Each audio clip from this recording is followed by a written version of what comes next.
अमरगढ़ नाम का एक प्यारा सा गांव था। यहाँ की हवा में हमेशा ताज़े मसालों, मिठाइयों और चटपटे स्नैक्स की महक घुली रहती थी। बाजार में तरह तरह के ठेले और दुकानें लगती थीं और लोगों की चहल पहल से पूरा माहौल जीवंत हो उठता था। इसी गांव में राजन नाम का एक आदमी रहता था। वह अकेला नॉन वेज बेचता था, चिकन और चावल। गांव में चिकन का एकमात्र विक्रेता होने के कारण राजन बहुत अहंकारी और लालची हो गया था।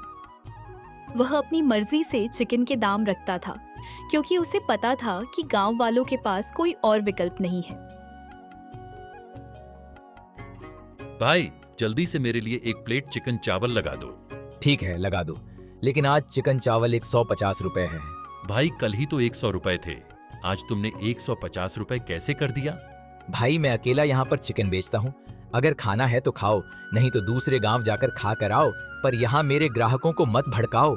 एक तो इतना लूट मचा के रखे हो और ऊपर से बात करने की तमीज भी नहीं है। अकेला दुकान होने के कारण राजन अपनी मनमानी करता था। वह जानता था कि गांव वालों को उसी के पास आना है। हल्की हल्की गर्मी का महीना आ चुका था।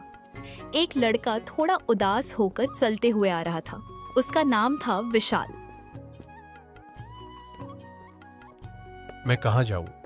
क्या करूं? मेरे पास तो फूटी कौड़ी भी नहीं है और ऊपर से भूख लग रही है। मुझे क्या खबर थी कि मुझे एक दिन ऐसा भी देखना पड़ेगा। विशाल यूं ही चलते चलते अमरगढ़ गांव में पहुंच गया। वहां उसने देखा कि एक लड़का चाय की दुकान पर काम कर रहा था। उसका नाम था कबीर। भैया, क्या आप मुझे खाने को दे सकते हैं? मुझे बहुत देर से भूख लग रही है। अरे भाई, तुम तो बहुत थके हुए लग रहे हो। आओ आओ, पास के पेड़ के नीचे बैठते हैं। कबीर बहुत ही सीधा और साधा लड़का था। उसका दिल बहुत बड़ा था। देखो भाई, मेरे पास 4 सूखी रोटियां हैं और माँ ने थोड़ी टमाटर की चटनी दी थी। तुम्हें अगर आपत्ति ना हो तो तुम ये खा सकते हो। मैं घर जाकर खा लूंगा। अरे भाई, जो भी हो, मुझे तो बहुत भूख लग रही है। लाओ लाओ, जल्दी दो मुझे। विशाल ने खाना खाया और कबीर को धन्यवाद दिया। वैसे तुम तो इस गांव के नहीं लगते। कहां से आए हो तुम? और सबसे पहले ये बताओ, तुम्हारा नाम क्या है? मेरा नाम विशाल है और फिलहाल तो मेरा कोई नहीं है। तुम्हारा बहुत बहुत धन्यवाद जो तुमने मुझे खाना खिलाया। वैसे भाई, तुम कपड़े से तो पढ़े लिखे लग रहे हो। तुम्हें आपत्ति ना हो तो मैं अपने छोटे से घर में तुम्हें रख सकता हूँ, लेकिन हाँ, खाने के लिए तुम्हें कुछ काम करना पड़ेगा। जब वे कबीर के घर पहुंचे तो उसकी माँ शांति ने अजनबी को देखकर चिंता जताई। तुम्हारे साथ ये कौन है? कहाँ से ले आए इसको? इसके पास अभी रहने के लिए कुछ नहीं है तो मैं इसे अपने घर ले आया। वो सब तो ठीक है बेटा, लेकिन हमारे खुद के पास खाने के लिए सही से पैसे नहीं हैं। हम किसी और को क्या ही देंगे। माँ, मैं मेहनत कर रहा हूँ ना, कोई मेहमान जैसे आया है वो भी काम करेगा। रात को विशाल ने कबीर से पूछा, अरे भाई, तुम्हारी माँ ऐसी बातें क्यों कर रही थी? अगर तुम्हें रुपयों की इतनी दिक्कत है तो तुम खेती किसानी क्यों कर रहे हो? अरे भाई, क्या बताऊं तुम्हें, एक समय पर मेरी माँ की बहुत ज्यादा तबीयत खराब हो गई थी, जिस कारण मुझे गांव के प्रधान चौधरी से कुछ पैसे उधार लेने पड़े और मैं वो पैसा चुका नहीं पाया। तो अभी प्रधान के खेत में ही काम करता हूं। जितना उधार लगा है वो मैं चुका रहा हूं। अरे, तो तुम कुछ करते क्यों नहीं हो? इतने सारे लोग छोटे छोटे धंधे खोल के रखे हैं। तुम्हारी उससे काफी अच्छी कमाई हो जाती। ना ही मेरे पास इतने पैसे हैं और ना ही मैं इतना ज्यादा पढ़ा लिखा हूं। जो कमाता हूं उससे मैं और मेरी माँ खाकर अपना गुजारा करते हैं, बस। चलो सब छोड़ो, मैं तुझे गांव घुमाता हूँ। दोनों गांव घूमने लगे। गांव में तरह तरह की खाने की चीजें बिकती थीं, लेकिन सबसे ज्यादा भीड़ राजन की दुकान पर रहती थी। अरे कबीर, इसके यहाँ इतनी ज्यादा भीड़ क्यों लगी हुई है? क्या बेच रहा है ये जिसको खाने के लिए गांव वाले भीड़ लगाकर बैठे हैं? ये तो राजन की दुकान है। राजन जो है हमारे गांव में बहुत ज्यादा घमंडी किस्म का आदमी है। अकेला चिकन और चावल बेचता है, जिसके कारण लोगों की भीड़ हमेशा रहती है इसकी दुकान पर। अरे, इतना ज्यादा चिकन पसंद है गांव वालों को, तो किसी और ने चिकन या मटन की दुकान क्यों नहीं खोली? कोई कैसे खोलेगा? ये जो राजन है बहुत ही ज्यादा घमंडी किस्म का आदमी है। अगर किसी ने हिम्मत करके चिकन या मटन की दुकान खोल भी ली तो ये कुछ ना कुछ करवाकर उसको बंद ही करवा देता है। दोनों ऐसे ही बातें करके वहां से चले आते हैं और घर चले जाते हैं। ठीक है भाई, कल तुम भी मेरे साथ प्रधान से मिलकर आना। अगले दिन सुबह सुबह दोनों प्रधान से मिलने के लिए उसके घर की तरफ निकल पड़े। आओ आओ कबीर, क्या हाल है? खेत का सारा काम तो कर दिया ना तुमने? हाँ प्रधान जी, काम तो मैं अच्छी तरह से कर दिया है। मैं कह रहा था कि इस महीने कुछ पैसे मिल जाते तो। अरे, एक तो तुमने मुझे कर्ज लेकर रखा है और तुम जितना काम करते हो उससे तो कर्ज चुकने वाला है नहीं, और ऊपर से पैसे मांग रहे हो। अरे प्रधान जी, मैं तो आपके यहाँ ही काम कर रहा हूँ। अब मैं इसे और ज्यादा पैसे कैसे कमा के आपका कर्ज चुकाऊंगा? अरे तुम बेवकूफ हो क्या? तुम्हारा ब्याज पर ब्याज लगकर जितना तुम उधार लिए थे उतना तो फिर से हो गया है। मुझे नहीं लगता कि तुम कभी अपना कर्ज चुका पाओगे। साफ साफ सुन लो, अगर कबीर तूने 1 महीने के अंदर अपना कर्ज पूरी तरह से नहीं चुकाया तो मैं तेरा घर, तेरी जमीन जो है सब ले लूंगा। अरे प्रधान जी, मुझे माफ करना, मैं इतनी जल्दी आपका कर्ज कैसे चुका पाऊंगा? मुझे थोड़ा और समय दे दो। बहुत समय तुम्हें दे चुका हूं कबीर, और नहीं, 1 महीना है, तुम्हें जो करना है कर सकते हो, पर मुझे 1 महीने के अंदर पूरे 40,000 रुपए चाहिए। कबीर वहां से उदास होकर चला आता है। अरे भाई, तू उदास मत हो, सब ठीक हो जाएगा। कैसे ठीक होगा भाई? मैं इतने पैसे कहां से लाऊंगा? मैं तो बस खेती करता हूं। खेती करके तो इतने पैसे नहीं कमा सकते। हमको कुछ और धंधा करना पड़ेगा। देख, मेरे पास एक आइडिया है। मैं जब से आया हूं देख रहा हूं कि तेरे गांव में चिकन वाले के ठेले पर बहुत ज्यादा भीड़ रहती है। अगर हम कुछ करके चिकन चावल की दुकान खोलेंगे तो वो राजन बंद करवा देगा। अरे, हम कॉपी करेंगे तब ना बंद करवाएगा। वो तो बहुत ज्यादा महंगा बेच रहा है अपना चिकन चावल। लोग खा नहीं पा रहे हैं और बहुत सारे ग्राहक बिना खाए चले जा रहे हैं। ऊपर से एक ही दुकान है। हाँ, तो तेरे दिमाग में क्या चल रहा है? जल्दी जल्दी बोल। चिकन पाव मसाला, चिकन के साथ पाव भाजी, ये तो किसी ने सुना भी नहीं होगा। वाह भाई वाह, तेरा दिमाग तो बड़ा तेज चलता है। चिकन के साथ पाव भाजी। गांव में इतना चिकन खाते हैं, हमारा भी एक दुकान हो जाएगा तो हम बहुत कमाई करेंगे और जल्दी प्रधान का सारा कर्ज चुका देंगे। तो फिर पक्का हो गया, अब कल से ही हम चिकन पाव मसाला बेचेंगे। हमारा ठेला इस गांव का सबसे खास ठेला बनेगा। लेकिन भाई, हमारे पास इतने पैसे कहां से आएंगे? ठेला खरीदना है, सामान खरीदना है, कहां से आएगा? तू चिंता मत कर, मेरे पास एक सोने की अंगूठी है, इसे बेच देंगे, आराम से सब सामान आ जाएगा। विशाल ने अपनी सोने की अंगूठी निकालकर कबीर को दिखाई। अरे, तेरे पास सोने की अंगूठी कहां से आई? देख भाई, उसके बारे में तो मत सोच, ये बस मेरी है। इसको बेचते हैं सोने की दुकान पर और फिर सामान लेकर आते हैं। दोनों दोस्तों की आंखों में बस एक ही सपना था, अपना ठेला, अपनी अनोखी रेसिपी और प्रधान का सारा कर्ज चुकाना। दोनों ने बस पकड़ी और निकल गए सोने की अंगूठी को बेचने। जल्द ही वो बाजार पहुंच जाते हैं, सोने की दुकान पर जाते हैं और अंगूठी बेच देते हैं। जितने भी पैसे मिलते हैं उनसे बाजार जाकर चिकन और पाव लेकर अपने घर आ जाते हैं। अगले ही दिन सुबह से ही दोनों ने मिलकर चिकन बनाने में लग गए। चिकन, मसाले सबको अच्छे से मिलाकर उसे पकाने लगे। कुछ ही देर में उनका चिकन पाव मसाला बनकर तैयार हो गया।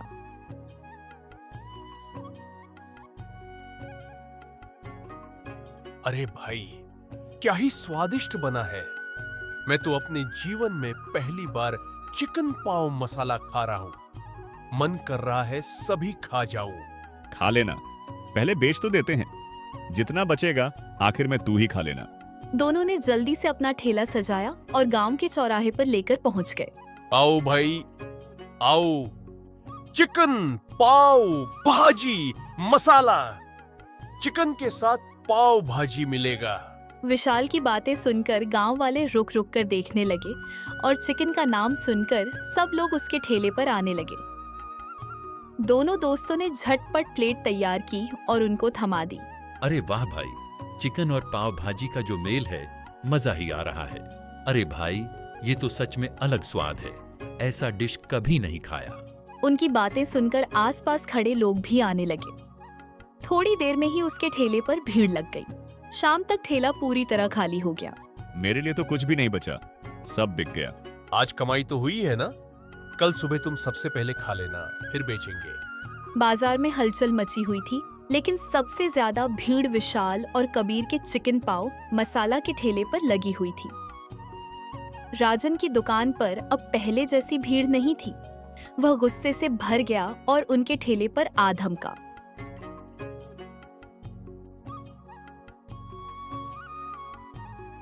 क्या जादू किया है रे तूने इन चिकन पाव में, जो सब तेरे ठेले के पास आ रहे हैं? हमारे चिकन चावल फीके पड़ गए क्या? मेहनत और सफाई से बनाए खाने में ही असली स्वाद होता है राजन भैया। हमारे चिकन पाव मसाला में कोई जादू वादू नहीं है। ये तो बस तुमसे 2 गुना कम दाम में मिल रहा है, मात्र 50 रुपए। इसलिए ही लोग आ रहे हैं। तुम भी अपना लालच कम करके अपना चिकन चावल का दाम कम रखो, लोग क्यों नहीं जाएंगे? अबे तू बहुत उछल रहा है कबीर, इस नए छोकरे को समझा दे। जल्दी तुम दोनों का ठेला उठवा दूंगा यहाँ से।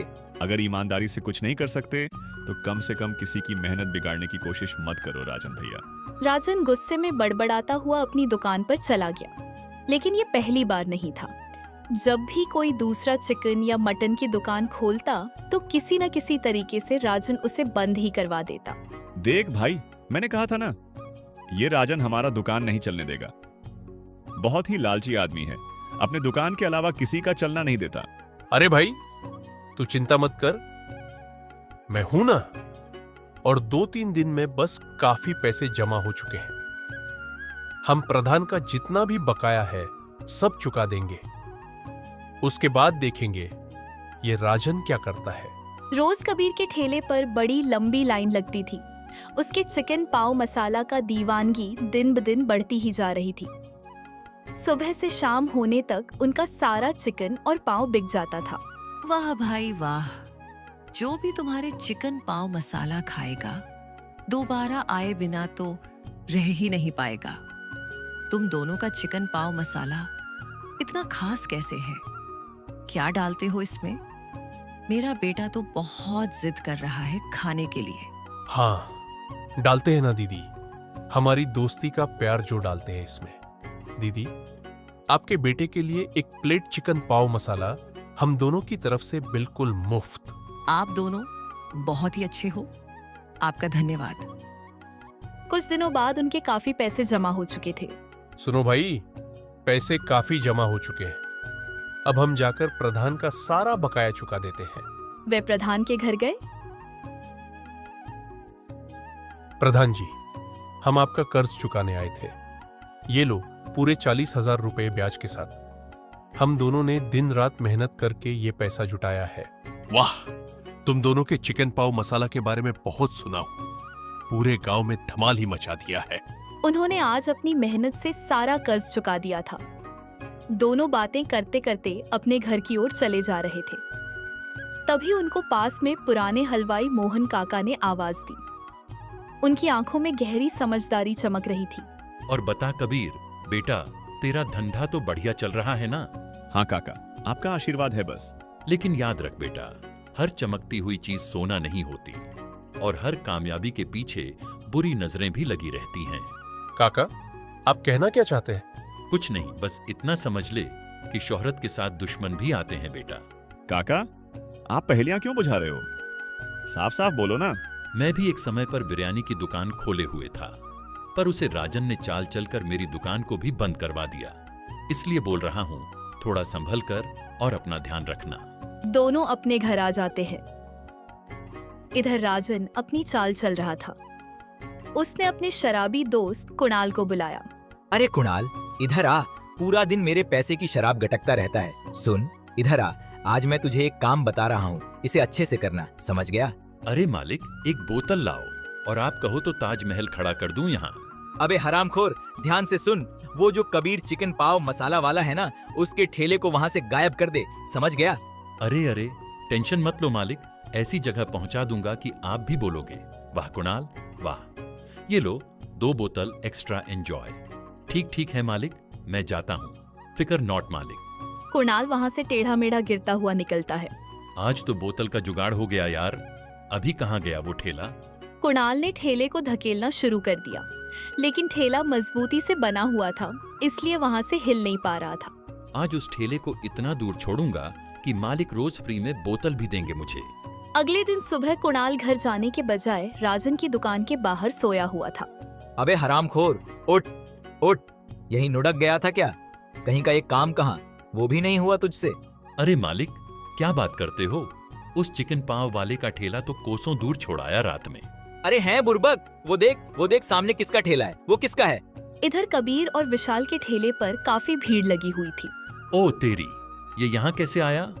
अरे मैं सच कह रहा हूँ मालिक, मैंने तो इसे बहुत दूर तक धकेला था।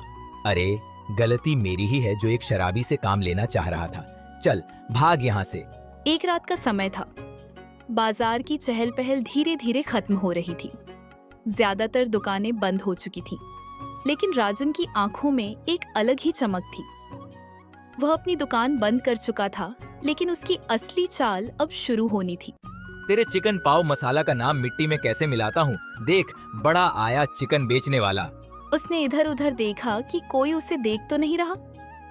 फिर दबे पांव कबीर और विशाल के ठेले की ओर बढ़ा। उसने एक छोटा सा पैकेट ठेले पर छिपा दिया। दूसरी ओर दोनों दोस्त काफी खुश थे। ऐसा ही चलता रहा तो भाई हम अपना एक ढाबा खोल लेंगे और ढाबे का हम एक बड़ा सा नाम डालेंगे, कबीर और विशाल का चिकन पाव मसाला। देखो बेटा, दुकान अच्छी चले या ना चले, पर कभी भी अपने मन में लालच मत लाना। दुकान हमेशा ईमानदारी और मेहनत से चलती है। अगले दिन दोनों का ठेला बाजार में लगा था। हमेशा की तरह भीड़ उमड़ने लगी थी, लेकिन तभी कुछ ऐसा हुआ जिससे माहौल पूरी तरह बदल गया। पुलिस के कुछ लोग उसके ठेले पर आए। हाँ जी, मैं इंस्पेक्टर फैजल खान हूँ। हमें एक शिकायत मिली है कि तेरे चिकन पाव में कुछ गड़बड़ है। सर आप क्या कह रहे हैं? ऐसा तो कुछ नहीं है। अरे इंस्पेक्टर साहब, हमने भी सुना है कि इसकी दुकान पर कुछ गड़बड़ हो रही है। हमें ठेले की पूरी तलाशी लेनी होगी। ठीक है सर, आप आराम से तलाशी कर लीजिए। हम कुछ गलत नहीं करते तो क्यों डरे। ये देखकर बाजार में हलचल मच गई। सबके चेहरे पर हैरानी और बेचैनी थी, लेकिन कबीर को अपनी मेहनत पर पूरा भरोसा था। इंस्पेक्टर फैजल खान ने ठेले की तलाशी शुरू की। लोग जमा होकर ये सब देख रहे थे। तभी अचानक एक पैकेट पर नजर आई जिसमें कुछ संदिग्ध पदार्थ थे। ये सब क्या है भाई? मुझे नहीं पता इंस्पेक्टर साहब, मैं कभी कोई गलत चीज नहीं बेचता।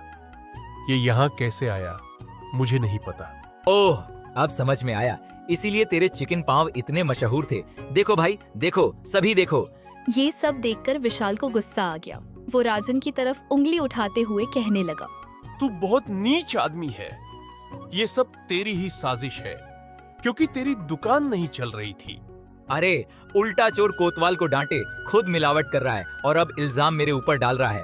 तभी उनके बीच प्रधान चौधरी खड़ा था।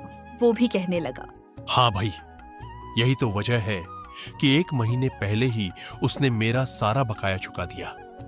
जिसके पास फूटी कौड़ी नहीं थी, वो अपना ठेला खड़ा कर लिया और साथ ही इतनी ज्यादा बिक्री भी कर ली। ये सब सुनकर गांव वाले आपस में बातें करने लगे। सभी की नजरें विशाल पर टिक गई। विशाल ने अपनी जेब से एक कार्ड निकाला और इंस्पेक्टर फैजल खान को दे दिया। इंस्पेक्टर ने उसे पढ़ा और चौंक गया। रॉयल किंग होटल के मालिक विशाल मल्होत्रा। हाँ, रॉयल किंग होटल के मालिक विशाल मल्होत्रा। क्या तुम राजेंद्र मल्होत्रा के बेटे हो? क्या तुम सच में होटल के मालिक हो? ये सब सुनकर पूरा गांव हैरान हो जाता है। सबसे ज्यादा तो कबीर हैरान था। यह इतना बड़ा होटल का मालिक यहाँ गांव में आकर ठेला क्यों लगा रहा? ये झूठ बोल रहा है, वरना ये गांव में आकर ठेला क्यों लगाता? कार्ड नकली बनवा के ले आया है। तभी अचानक गांव में एक गाड़ी आई और उससे निकलता है एक आदमी, राजेंद्र मल्होत्रा। उसे देखकर सब चौंक जाते हैं और उन्हें थोड़ा थोड़ा यकीन होने लगता है। अरे सर, आप यहाँ? अरे पिताजी, आप यहाँ? हाँ बेटा, तेरा समय समाप्त हो गया। अब तू आकर हमारा होटल संभाल सकता है।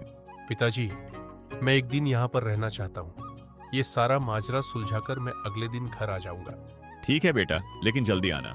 इतना कहकर राजेंद्र मल्होत्रा अपनी गाड़ी लेकर वापस चले गए। अब सबको यकीन हो चुका था कि विशाल बड़े होटल का मालिक है। सर, बता सकते हो ये पुड़िया में क्या है? ये एक नशीली दवा है। अगर किसी के खाने में मिला दी जाए तो व्यक्ति उस खाने का आदी हो जाता है और उसकी एक तरह से लत लग जाती है। और मुझे शक नहीं, पूरा यकीन है, ये इस राजन का काम है। पहले भी गांव में और चिकन और मटन के ढाबे खुल चुके हैं, उनको बंद करवा चुका है। ये झूठ बोल रहा है, इसमें मेरा कोई हाथ नहीं है। तुझे क्या लगता है, इतने बड़े होटल का मालिक एक छोटा सा ठेला चला रहा है, फिर भी उसमें मिलावट करेगा? पुलिस ने राजन की एक नहीं सुनी और उसे अपने साथ पकड़कर जेल ले गई। इधर कबीर अभी ये सोच में था कि ये मेरे साथ आखिरकार काम क्यों कर रहा था। विशाल भाई, तू इतना बड़ा आदमी होकर मेरे साथ इस ठेले पर काम क्यों कर रहा था? सुन भाई, मैं सिर्फ ठेला नहीं चला रहा था, मैं खुद को परख रहा था। मेरे पास जीवन में सब कुछ था, लेकिन मैं मेहनत, ईमानदारी और सच्ची दोस्ती की कीमत भूल गया था। तूने अपने पास कुछ न होते हुए भी एक अजनबी के साथ अपनी आखिरी रोटी बांटी। तूने मुझे किसी भी बिजनेस स्कूल से ज्यादा सिखाया। ये ढाबा जो हमने बनाया, ये पैसे के बारे में नहीं था, ये जीवन के असली मायने सीखने का एक सबक था। और इस तरह राजन को जेल भेज दिया गया, जहां उसे अपने अपराधों की सजा मिली। कबीर और विशाल की दोस्ती और भी मजबूत हो गई।